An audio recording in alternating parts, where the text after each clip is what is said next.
chapter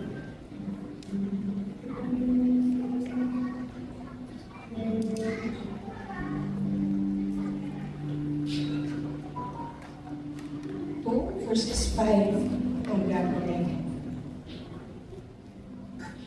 In your relationships with one another, have the same mindset as Christ Jesus, who, being very nature of God, did not consider equality with God something to be used to his own advantage. Rather, he made himself nothing by taking the very nature of a servant, being made in human likeness, and being found in appearance as a man.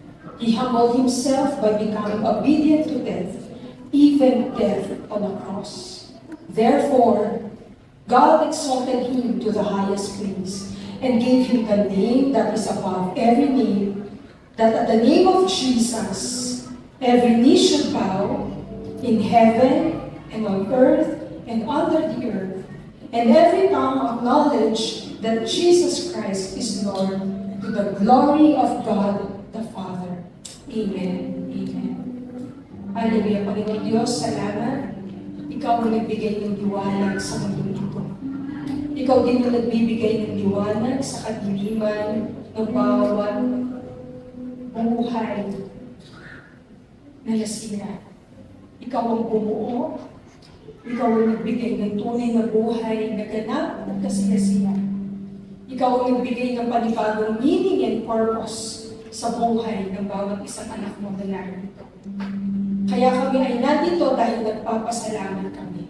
Ikaw lamang, Panginoong Yesus, ang pinupuri at sinasamba namin sa aming mga buhay. Kaya ang aking dalangin, ang patuloy na pagkilos ng iyong banal na presensya sa aming kalagitnaan.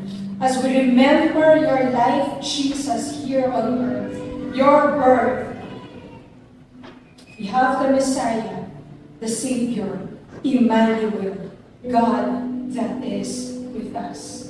Panginoon, ihanda ang puso, ang buhay ng bawat isa, na mga salitang ito ay tunay na maging buhay sa bawat isa. Patuloy mo kaming baguhin, ayusin, at sa iyo kami lang manampalataya, at ikaw lamang ang tunay na sambahin namin at mahalin namin sa aming mga buhay. Maraming salamat. Sa pangalan ni Jesus, tayo po'y magsabi ng Amen. Amen. Can we give God the best clap?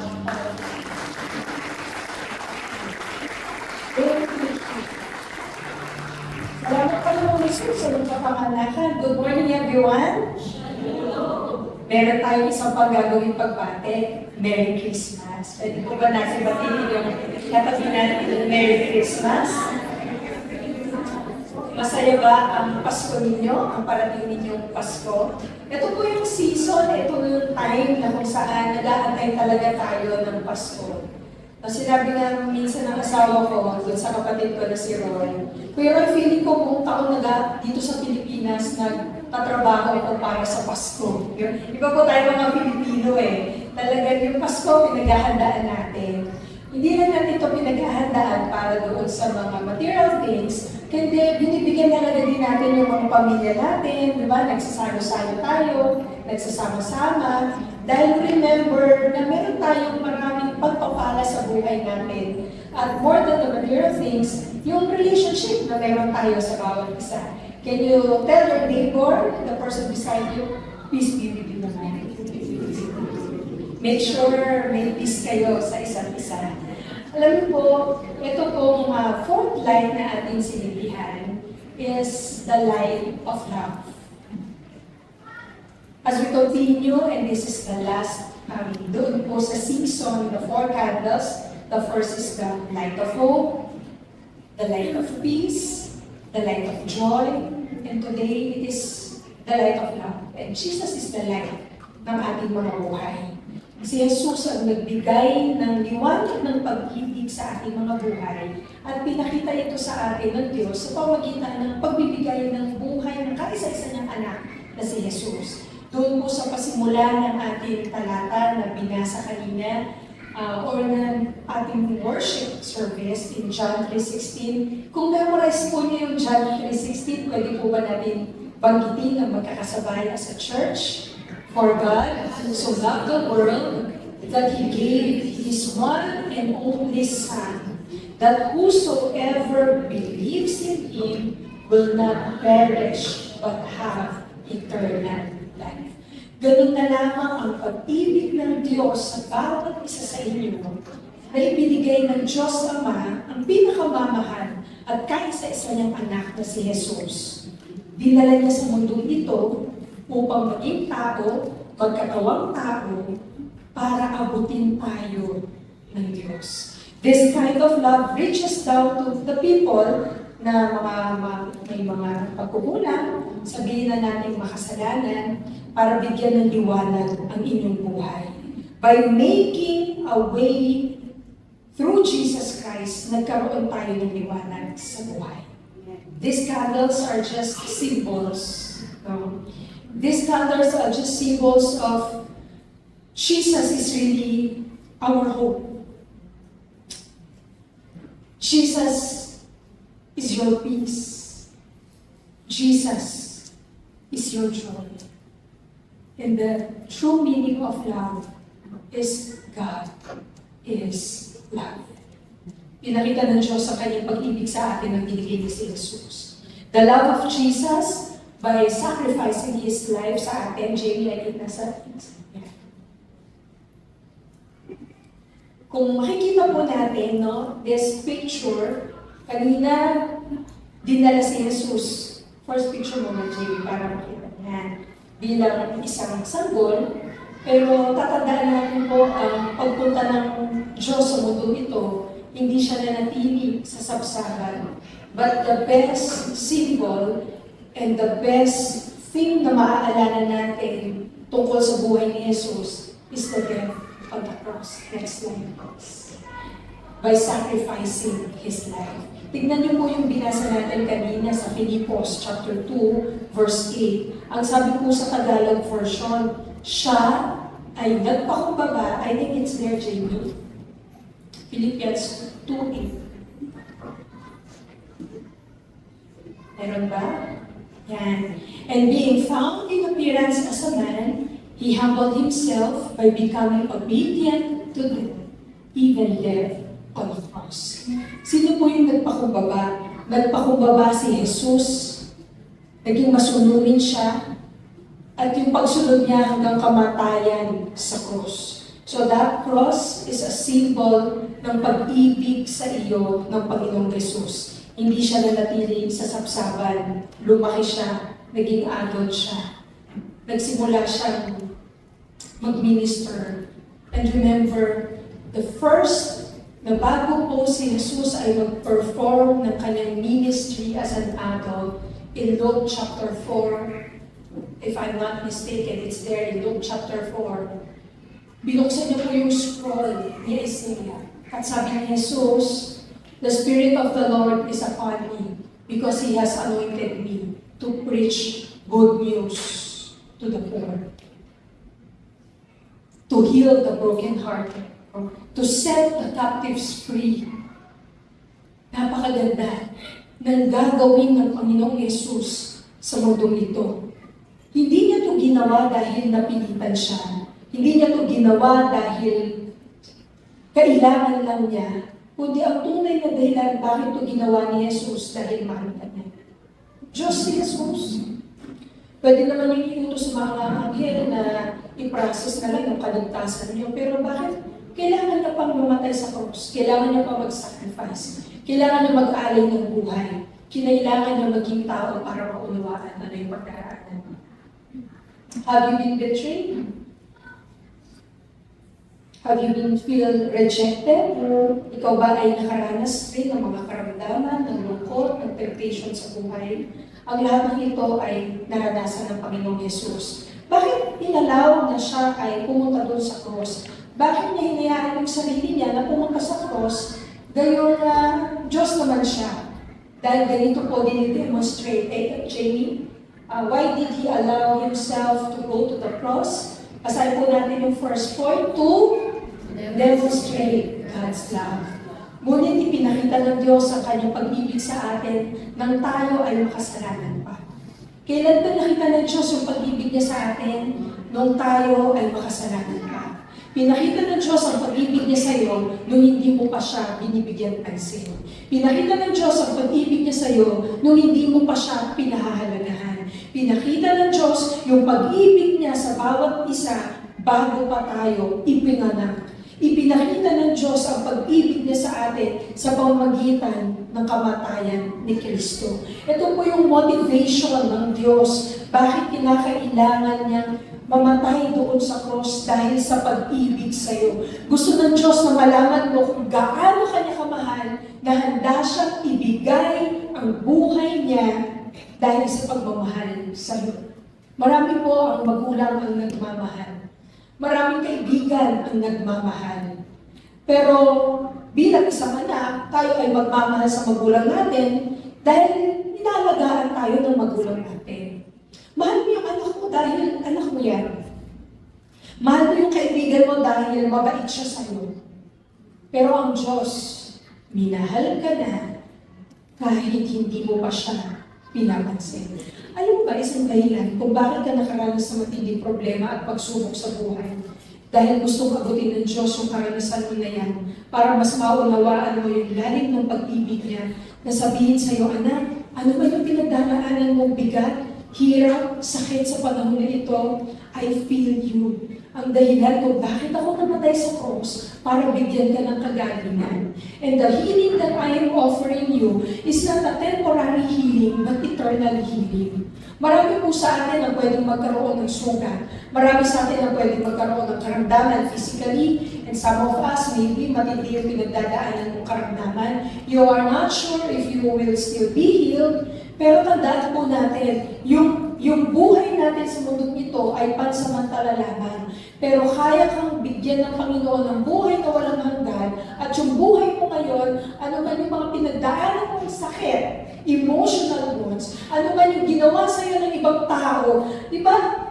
Tingnan niyo po yung sinulat ni Paul dito sa Philippians chapter 2, verse 5. Sinimulan niyan sabihin doon sa verse 5 na dapat pakitunguhan natin yung kapwa natin kung paano tayo pinakitunguhan ng Diyos. At paano tayo pinakitunguhan ng Diyos? Nagpakumbaba siya. He humbled himself. Who? Jesus humbled himself. At sabi po dyan, in the very nature of God, He became human. Naging tao siya katulad mo. Nakaranas din siya ng gutom. Nakaranas din siya ng galit. Nakaranas din siya ng lungkot. Inabot tayo ng Diyos, and hindi niya sinabi sa mga tao, Diyos ako, sambahin niyo ako. No? He came here to save and save the lost. Para maglingkuran tayo. That is a kind of humility na sinabi naman ni Paul sa Philippians chapter 2, verse 5, na tayo daw ay dapat maging katulad ni Jesucristo na maging mapagpakumbaba. Humility. Ang pag-ibig ng Diyos nagpakababa sa atin. Nagpakababa, pinaglingkuran ka, ibinigay ang buhay niya sa iyo. Kaya ang sabi po dito sa John 15:13, wala nang hihigit pang pag-ibig kaysa ito, na isang tao ay mag-alay ng kanyang buhay para sa kanyang mga kaibigan. At anong klaseng pag-aalay ng buhay? It's not only giving time, but really dying, sacrificing, enduring. Alam nyo, ang pag-ibig ng Diyos sa atin na umabot sa atin is the kind of love that love of God made flesh to us. Paano anong klaseng naging flesh yung pag-ibig ng Diyos sa atin? Dati, ang pagkakaalam sa Diyos is invisible. Hindi kayang abutin, kabanal-banalan. You will die if you approach God na wala kang mga offerings and sacrifices. Pero ganito tayo inabot ng Diyos. Binigay niya yung buhay ng Panginoong Yesus, ng kanyang anak. God made in flesh, conceived, ipinaglihi sa pamamagitan ng banal na Espiritu, at ibinigay sa atin upang sa ganun maintindihan natin na yung pag-aali ng buhay ni Jesus sa atin, tinuring din niya tayong kaibigan. Meron po ba kayong kaibigan na hihigit pa sa Jesus? Kaibigan na kayang mamatay para sa iyo. Si Jesus lang ang nakagawa. Si Jesus lang ang nakagawa ko. Kaibigan, na gustong akuin yung pain na pinagdaraanan mo dahil ayaw niya na nanatili ka sa kalungkutan. Kaibigan, na gusto makaranas ka ng kalayaan sa buhay dahil ayaw niya na nabibigyan ka. Maraming tao ang nagbibigay ng kanilang buhay dahil totoo yung kaibigan. If you have many friends, you spend a lot of time with your friends, marami sa atin ang nagbibigay ng buhay sa ating mga anak, sa ating pamilya, sa ating asawa, pero iba ang pag-ibig ni Jesus. Namatay siya on that cross to carry all your burdens, to heal all your sicknesses, to give freedom to the oppressed, para bigyan ng liwanag ang paningin mo at magkaroon ka ng pananampalataya sa Diyos. Pero sabi ko sa Bible, binigay ng Diyos ang pag-ibig niya sa atin kahit nire-reject pa natin siya. Binigay ng Diyos ang pag-ibig niya sa atin kahit nire-reject pa natin siya dahil alam niya, one day, kahanapin natin siya. At makikilala mo siya.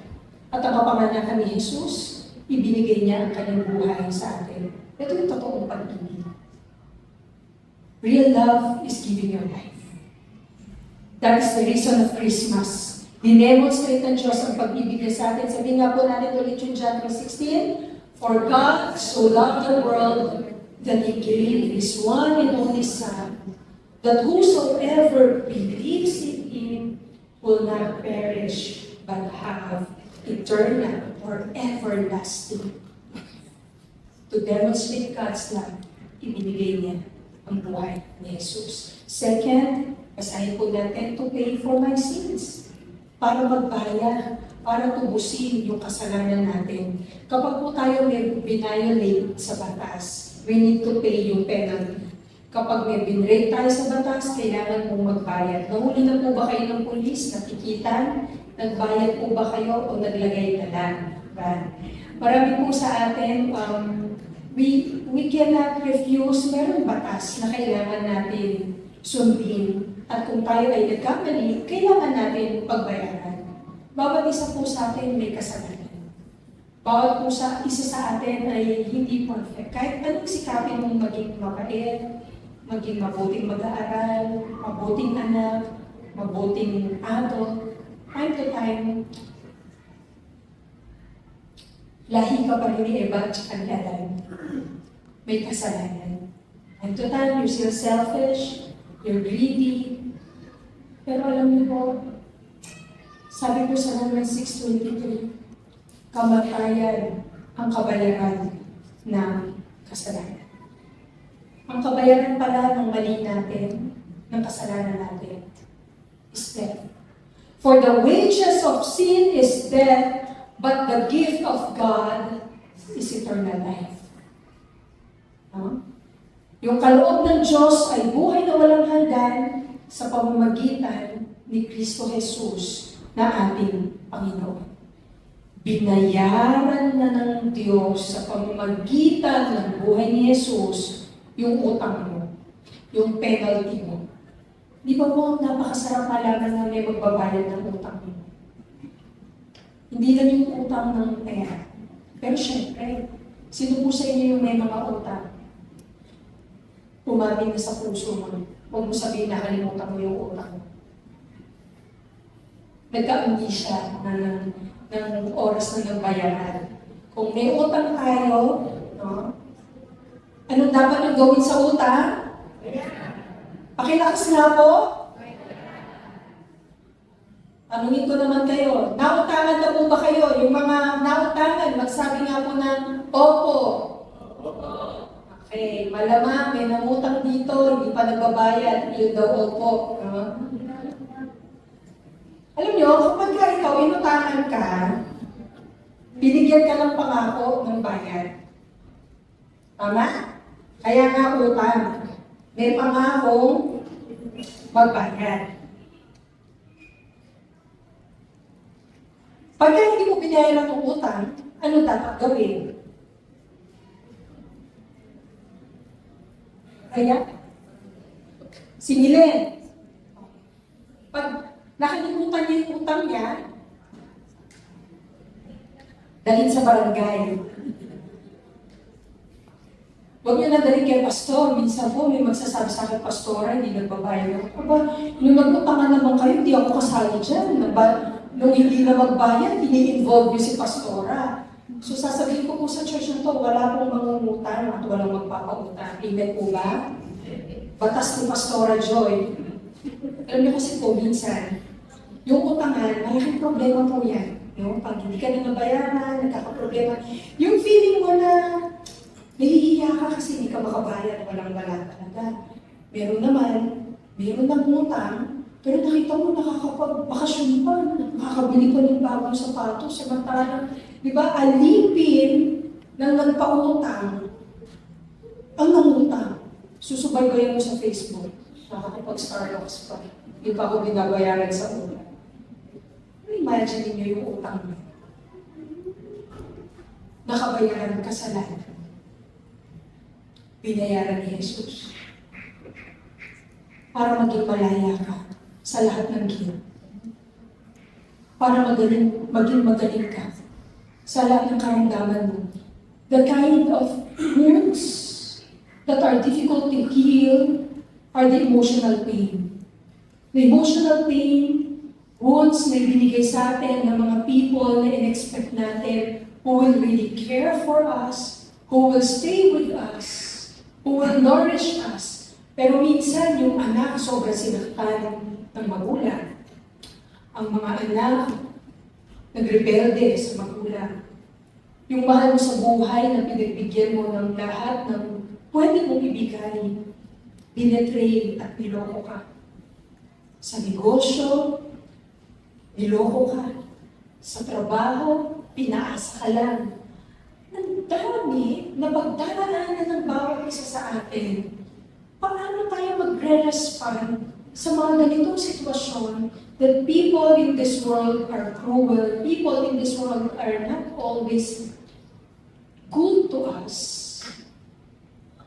We must like Jesus. Kailangan natin matuto, magmahal, at magpakumbaba. Kasi babalikan natin, paano po papatawarin yung gumawa sa'yo ng mali? Babalikan mo, paano ba ako pinatawad ng Diyos? Paano ba ako minahal ng Diyos? Sa 1 Peter 2:24, sa kanyang pagkamatay sa krus, dinala niya ang bigat ng ating mga kasalanan. Dinala ni Jesus ang bigat ng iyong kasalanan. Upang tuluyan natin iwan ang pagkakasala at mamuhay ayon saan? Ang sabi po dyan, mamuhay ayon sa kalooban ng Diyos. Alam niyo po, yung kamatayan ni Jesus sa cross, dinala niya na lahat yung bigat na dala-dala mo. Kailangan mo lang magtiwala, manalangin, isurrender ang buhay mo kay Jesus at mabuhay ng panibago bilang isang tunay na mananampalataya, bilang isang tunay at ganap na Kristiyano na anuman yung pinagdaanan mo noon lang yon. Tapos na yon. Amen? Tapos na yung chapter ng buhay mo na iniwan ka ng asawa mo. Kasama mo na ngayon. Tapos na yung chapter ng buhay mo na nagrebelde yung anak mo dahil hindi na siya rebelde. Tapos na yung chapter ng buhay mo na sinaktan ka ng tatay mo. Hindi na yun ngayon. Tapos na yun. Tapos na yun lahat. Alam niyo, tapos na yun lahat. Ang lahat ng bigat ng pinagdaanan ninyo, Jesus already carried it on the cross para lahat ng bigat sa inyong buhay na dala-dala niyo sa inyong kalooban, magkaroon kayo ng kalayaan. Kung si Jesus ay nasa inyong buhay, Jesus will set you free from all this pain and emotional baggages na dala-dala niyo sa inyong buhay. Kung talagang nagsisink in si Jesus sa inyong buhay, every works of this world, every lies of Satan, every people, yung pananakit ng mga taong ginawa sa'yo, if you invite more Jesus in your life, nare-release ito. Nawawala ito sa iyong buhay. Sabi po dyan, sa English version, He Himself bore our sins in His body. Imagine nyo, dinala ni Jesus sa katawan niya yung lahat ng kasalanan natin that we might die to sins and live Para saan po? For righteousness. Para mabuhay na tayo ng matuwid. Matuwid na may kalayaan sumunod sa kalooban ng Diyos. Sa ibang translation, sabi po dito, by His wounds, you have been healed. Sabihin nga po natin, by His wounds, I have been healed. Say it with me again. Let's make it personal. By His wounds, I have been healed. Amen. Claim it this morning. Ito po yung ginawa ni Jesus 2,000 years ago. And ito yung gumawa ng difference sa ating mundo ngayon. Maaaring pinatawad tayo ng Diyos, pero minsan, yung story na ito ay naging story lamang sa atin. But until now, many of you are still living in the past pain, guilt, you're still suffering sa buhay mo. Ano po yung sabi ng mga anghel? For unto us, a son is given. There's a born Savior. Ang pangalan niya, Christ the Lord. No? In Isaiah 9, 6-7, for to us, a son is given. And He will be called Wonderful Counselor, Mighty God, Prince of Peace, and Everlasting Father. This is Jesus. Your God. This is Jesus, the one who really loves us. Ano po ba yung meaning ng kaligtasan? What is the meaning of what does it mean to be a Savior? Si Jesus po ay naparito para iligtas ang mundo ito. Pero hanggang wala ba siya dyan? Hanggang inisip mo na hindi mo kailangan ng tulong, hindi ka makakatanggap ng tulong. Kung iniisip mo sa sarili mo, mabait ka naman, hindi mo kailangan ng salvation, you will not receive it. Ang dahilan kung ba't naparito si Jesus para magbigay ng kaligtasan ay para doon sa mga taong nagsasabing kailangan nila ng kaligtasan. Kailangan nila ng bagong buhay. Kailangan nila ng kagalingan. Kailangan nila ng pag-asa. Kailangan nila ng kagalakan. Kailangan nila ng tunay na pagkita. Si Jesus ang sagot sa lahat. Is not only a God who loves, but a God who saves.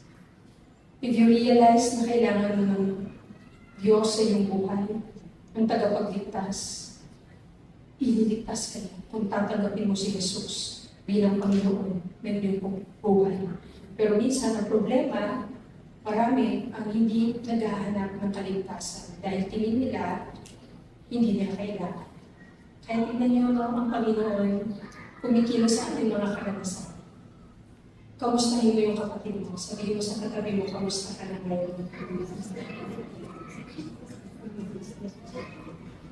Okay lang. Meron bang sumagot na ito, bankrupt? Meron bang sumagot sa kinamusta mo ito, dami kong utang? Meron bang sumagot ito, may sakit? But as much as possible, ayaw natin sumagot ng negative yung approach. Mga positive people tayo happy people. Pero yung totoong pangangamusta na Diyos, gusto niyang kamustahin ka talaga. Ano yung sitwasyon ng puso mo? Maging tapat ka sa Kanya. The more na nagtatapat ka at nagpapakumbaga ka, dahil Lord, sinasabi mo, Lord, malungkot ako ngayon. Lord, galit ako ngayon. Lord, pangit iniisip ko ngayon. Lord, pangit yung ginagawa ko ngayon. Yan yung susi para sa buhay na babaguhin ng Panginoon. Because you acknowledge your weakness and you need God, a Savior, sa buhay mo. Salvation is not only for eternal life. Binigyan tayo ng Panginoon ng buhay na walang hanggan para mabago ang buhay natin sa mundo ito. At paano ito nababago? The relevance of Christmas. Si Jesus ang magbibigay ng bagong buhay sa iyo. Sabihin mo sa sarili mo, bago na. Babaguhin pa ako ni Jesus. Dahil tinatanggap ko siya sa aking buhay. Magsasaya po tayo ngayong Pasko dahil sa buhay ni Jesus. Alam mo, yung iba sa inyo nagbibigay ng regalo dahil nakatanggap ka ng best gift. And that best gift, walang makakatumbas na pera dyan. Akalain mo, meron ka ng pag-asa, may kasama pang kapayapaan, may kagalakan at may pag-ibig pa, nakabalot sa lampin. Jesus ang pangalan. At hindi lang siya Jesus na ipinanganak 2,000 years ago, but this is Jesus, your Savior, is God, Emmanuel. Kasama mo siya. Kaya ang sabi ko dito, the Holy Spirit is also always with us. Ganito pinakita ng Diyos ang pag-ibig niya sa atin. The Holy Spirit is with us, leading us, ginagabayan tayo, kino-comfort tayo, tinuturuan tayo, ini-empower tayo.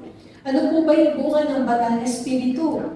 Love, joy, peace, patience, kindness, goodness, gentleness, and self-control.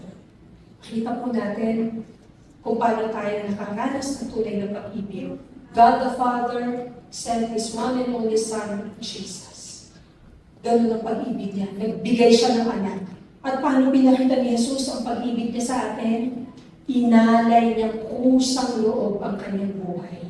Hindi lang siya napilitan. Bagamat natakot siyang mahiwalay sa kanyang ama, He endured that pain, all those rejection and betrayal ng mga tao, dahil ngayon naunawaan ng Diyos ano ang maaaring pagdaanan ng bawat isa sa inyo, pinagdaanan nito ni Jesus. At gusto ng Panginoon, magkaroon ka ng kagaling niyo. Healing. Who wants divine healing from God? We go to therapists para gumaling ang ating mga kasukasuan, ating mga buto. Some go to other therapists para sa emotional pain. Some people suffer from anxiety and depression. Meron kayo mga manic attack. Naniniwala po ba kayo that more than the people, more than the medicine na magpapakalma sa inyo,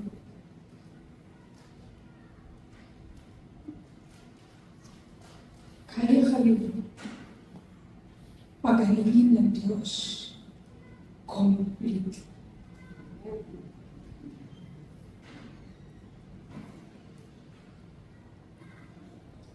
This morning, many of you have been deeply hurt by your father.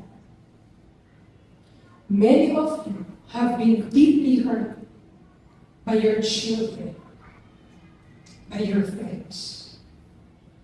And God is telling you this morning, I am God. I love you, and I want to set you free sa lahat ng bumibihag sa iyong nakaraan. It's past. We will end this year. We will have a new year. 2025 is already done. Malapit na. Pero yung 2019, tapos na po yun. Hallelujah, amen? Yung may nang-away sa'yo, tapos na yun. Yung may nanakit sa'yo, tapos na yun. Yung may nangira sa'yo, tapos na yun. Alam niyo kung ano yung bago, may bago ng buhay na binibigay sa'yo si Kristo. Kaya huwag ka na mabuhay sa nakaraan.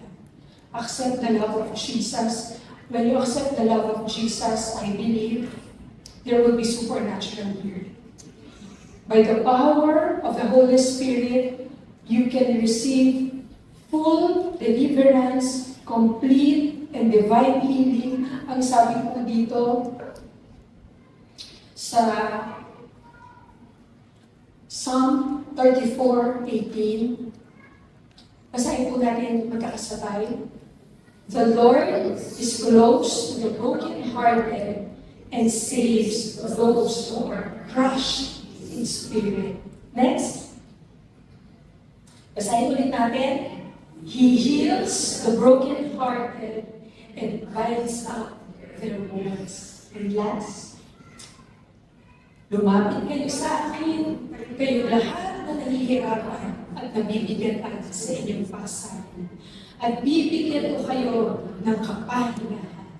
Sundin ninyo ang mga utos ko at matuto kayo sa akin dahil mabait ako at mababang loob makapagpapahinga kayo. Amen.